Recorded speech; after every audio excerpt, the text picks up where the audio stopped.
सम्मानित साथियों, नमो बुद्धाय, जय भीम। हमेशा की भांति एक बार पुनः हम लेकर आ गए हैं डॉक्टर अंबेडकर संदेश।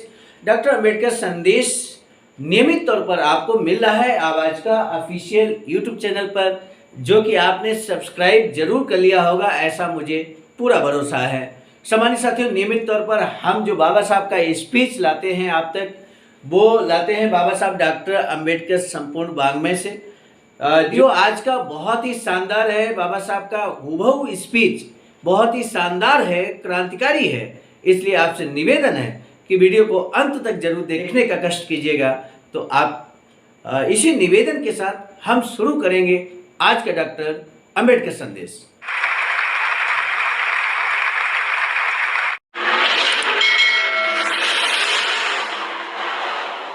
सम्मानित साथियों, आज का डॉक्टर अंबेडकर संदेश आप देख रहे होंगे, बैकग्राउंड से आइडिया लगा लिया होगा।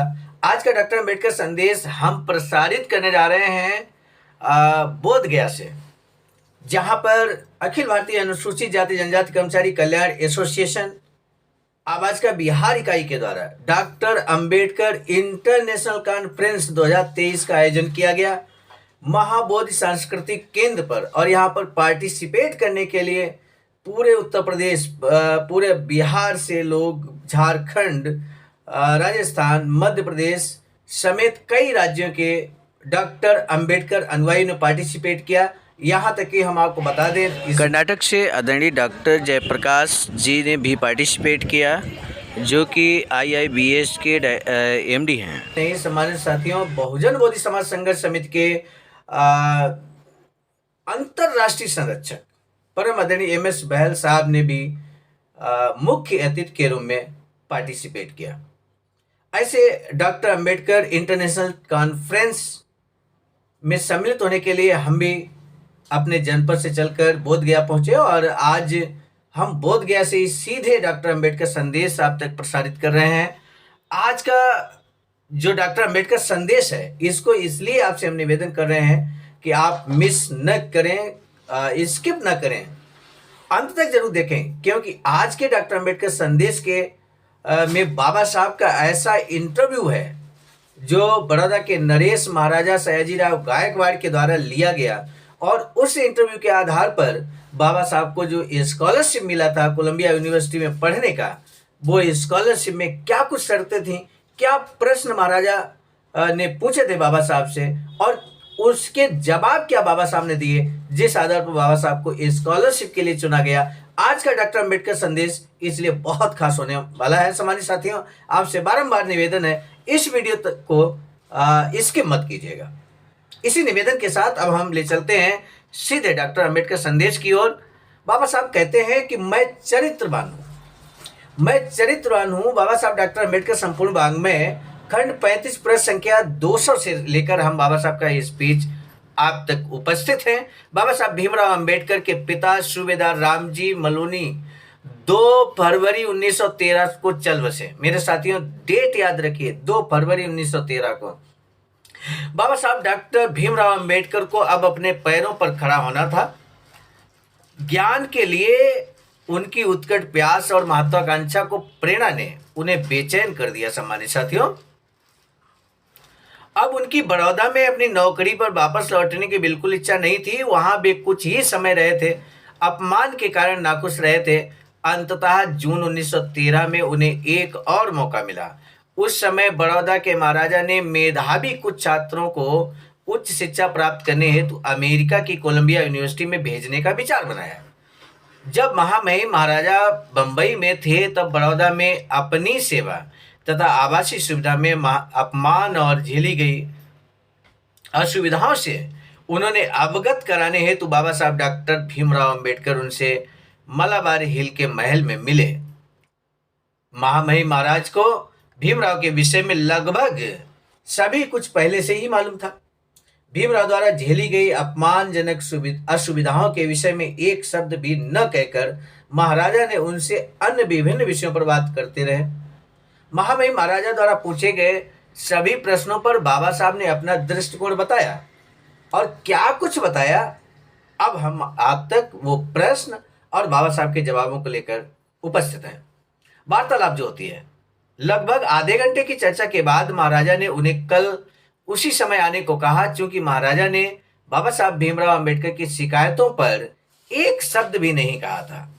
इसलिए बाबा साहब भीमराव उदास थे, क्योंकि बाबा साहब चाहते थे कि जो हम शिकायतें लेकर आए हैं, जो हम अपनी समस्याएं लेकर आए हैं, उस पे महाराजा कुछ कहें, कुछ आश्वासन दें। लेकिन महाराजा ने ऐसा कोई संकेत नहीं दिया जिस आधार पर यह तय किया जा सके कि बाबा साहब को स्कॉलरशिप मिलेगी या नहीं मिलेगी, बाबा साहब विदेश पढ़ने जा पाएंगे या नहीं जा पाएंगे, किसी तरह का आइडिया नहीं लगा पाए।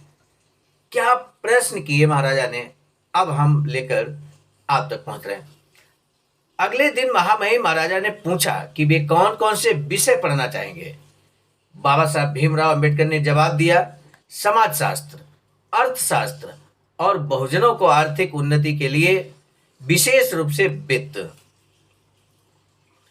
वित्त संबंधी जो विषय है उस पर। महामहिम महाराजा ने कहा, ये विषय पढ़कर तुम क्या करोगे? बाबा साहब बोले, इन विषयों के अध्ययन से मुझे अपने समाज बहुजनों की पिछड़ी हुई स्थिति सुधारने के सुराग मिलेंगे और उन्हीं की तर्ज पर मैं असामाजिक, आर्थिक, धार्मिक सुधार का कार्य करूंगा। आप समझिए, 1913 की ये घटना है। 1891 बाबा साहब का जन्म 14 अप्रैल 1891 को होता है। तो आप आइडिया लगाइए कि 20-22 साल की एज में समाज के प्रति इतनी बड़ी चिंता किसी बालक में होती है क्या?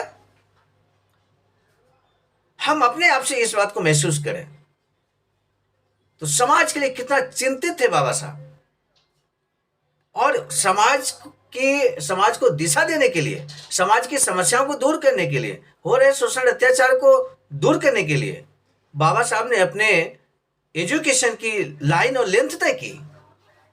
आज यही विचार करने की आवश्यकता है। बाबा साहब कहते हैं कि इन विषयों के अध्ययन से मुझे अपने समाज बहुजनों की पिछड़ी हुई स्थिति सुधारने के सुराग मिलेंगे और उन्हीं की तर्ज पर मैं सामाजिक, आर्थिक, धार्मिक सुधार का कार्य करूंगा।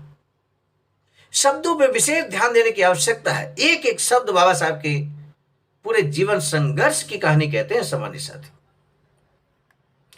महामहिम महाराजा हंसते ही बोले, लेकिन तुम तो हमें अपनी सेवाएं प्रदान करने वाले हो, है ना? फिर तुम अध्ययन और साथी बहुजनों को उन्नति के लिए समाज सेवा भी कैसे करोगे? बाबा साहब भीमराव अंबेडकर कहते हैं कि यदि महामहिम महाराज मुझे पर्याप्त अवसर दें तो मैं दृढ़ निश्चय लिया हूं, सभी कुछ कर लूंगा। नौकरी भी करूंगा, स्कॉलरशिप के सापेक्ष मैं आपके यहाँ नौकरी भी करूंगा और समाज की सेवा भी मैं करूंगा, बशर्ते कि आप मुझे एक अवसर दें महाराज। बाबा साहब कहते हैं। महामहिम महाराज बोलते हैं, मैं भी यही सोच रहा था। मैं तुम्हें अमेरिका भेजने की सोच रहा हूं, क्या तुम जाओगे? बाबा साहब की खुशी का ठिकाना नहीं रहा। बाबा साहब भीमराव कहते हैं, जी हां, अवश्य जाऊंगा। महामहिम महाराजा कहते हैं, अब तुम जा सकते हो। हमारे शिक्षा अधिकारी से स्कॉलरशिप मांगते हुए विदेश में प्रस्तावित अध्ययन का एक आवेदन भेजो और मुझे सूचित करो। उन्होंने भीमराव को अपने राज्य द्वारा विज्ञप्ति किसी एक छात्रवृत्ति के लिए आवेदन भेजने को कहा। उन्होंने ऐसा ही किया। बाबा साहब इस कार्य में देर कैसे कर सकते थे भला? महाराजा ने 3 अन्य छात्रों के साथ भीमराव को भी उच्च शिक्षा के लिए भेजने का फैसला लिया। मेरे साथियों, विचार कीजिए, बाबा साहब के साथ 3 अन्य छात्र भी गए थे। वो अन्य 3 छात्र कौन थे? वो किस दुनिया में रह रहे हैं, किस दुनिया में रह रहे थे? क्या किया उन्होंने समाज में? समाज के लिए क्या किया? क्या किसी को पता है? नाम तक पता है? मेरे साथियों, यही अंतर है बाबा साहब डॉक्टर भीमराव अंबेडकर और अन्य उन 3 छात्रों में। बाबा साहब ने पूरा जीवन समर्पित कर दिया समाज के लिए। इसलिए समाज का बच्चा बच्चा बाबा साहब को जानता है। बाबा साहब ने अन्य 3 छात्रों के साथ भीमराव को उच्च शिक्षा के लिए भेजने का फैसला लिया। भीमराव को बड़ौदा बुलाया गया। 4 जून 1913 को उन्होंने बड़ौदा राज्य के सहायक शिक्षा मंत्री के समक्ष एक समझौता पर हस्ताक्षर किए, जिसमें उन्होंने अपना समय निर्धारित विषय पढ़ने पर लगाने और अपना अध्ययन पूरा होने के बाद 10 वर्ष के लिए बड़ौदा राज्य को अपनी सेवाएं प्रदान करने का करार किया। आज का डॉक्टर अम्बेडकर संदेश यहीं पर समाप्त होता है। आपने देखा किस तरह से बाबा साहब ने एक करार किया, करार पर हस्ताक्षर किए कि वो जब पढ़कर लौटेंगे कोलंबिया यूनिवर्सिटी से, तो वो इस राज्य में अर्थात बड़ौदा नरेश के यहां 10 वर्ष नौकरी करेंगे। हम किसी वीडियो में जरूर आपको बताएंगे, किसी डॉक्टर अम्बेडकर संदेश में हम आप तक जरूर लेकर आएंगे किस किस तरह की यातनाएं झेलनी पड़ी आने के बाद, जब बाबा साहब पढ़कर आते हैं, नौकरी करने के लिए बड़ौदा नरेश के यहाँ जाते हैं। उसको भी लेकर हम जल्द ही कोई नया वीडियो लेकर आप तक जरूर पहुंचेंगे। आज का डॉक्टर अम्बेडकर संदेश समाप्त करने से पहले हम आपको बता दें, एक बहुत महत्वपूर्ण बाबा साहब की अधूरी इच्छा है वैचारिक सेंटर निर्माण की, जो इस समय निर्माणाधीन है सारनाथ वाराणसी में। 14,000 स्क्वायर फीट जमीन आप सभी के सहयोग से परचेज किया गया है। SBI account number IFC code आपके समक्ष स्क्रीन पर प्रदर्शित है। बहुजन बोधि समाज संघर्ष समिति के नाम से अगर आप धमदान करते हैं तो निश्चित रूप से इस वैचारिक सेंटर के निर्माण में आप भी अमूल्य योगदान आपका स्मरणीय रहेगा और आने वाली पीढ़ी सम्मान के साथ आपको जरूर याद करेगी, क्योंकि आपके नाम का आपका नाम जो है वो वहां पे शिलालेख जो लगने वाला है उस शिलालेख पर जरूर अंकित किया जाएगा। सामान्य साथियों, आज का डॉक्टर अम्बेडकर संदेश कैसा लगा ये जरूर बताइए, और साथ ही साथ यदि आपको लगे कि इस मैसेज को, बाबा साहब के इस इंटरव्यू को, बाबा साहब के इस संकल्प को जो वो महाराज के समक्ष व्यक्त करते हैं अपनी शिक्षा के प्रति, अगर आप समझते हैं कि ये डॉक्टर अम्बेडकर संदेश हर विद्यार्थी, हर बच्चे के लिए एक प्रेरणादायी हो सकता है, तो हर विद्यार्थी, हर बच्चे, हर पेरेंट्स के पास, हर डॉक्टर अम्बेडकर अनुयायी के पास इस डॉक्टर अम्बेडकर संदेश को व्यक्तिगत भेजने का काम करें, शेयर करने का काम करें। इसी निवेदन के साथ हम आपको बता दें, आज का डॉक्टर अम्बेडकर संदेश हम आप तक लाए थे मिशन नायक प्रेरणा स्रोत बुद्ध मित्र मुसाफिर सर राष्ट्रीय महासचिव आवाज का नई दिल्ली की प्रेरणा में, और साथ ही साथ संकलनकर्ता के रूप में परम आदरणीय विजय कुमार बौद्ध जी, जो कि ये डिजिटल फॉर्म में हमें नियमित तौर पर उपलब्ध करा रहे हैं डॉक्टर अम्बेडकर संदेश विभिन्न बाबा साहब के वॉल्यूम्स के माध्यम से। आज का वॉल्यूम हमने आपको पहले ही बता दिया, खंड 35 लेकर हम आपके बीच उपस्थित थे। पुनः नए डॉक्टर अम्बेडकर संदेश के साथ मिलेंगे। हम हैं सर्वजित आर्य राष्ट्रीय कोषाध्यक्ष आवाज का नई दिल्ली। पुनः मिलेंगे नए डॉक्टर अम्बेडकर संदेश के साथ। तब तक के लिए सादर नमो बुद्धाय, जय भीम,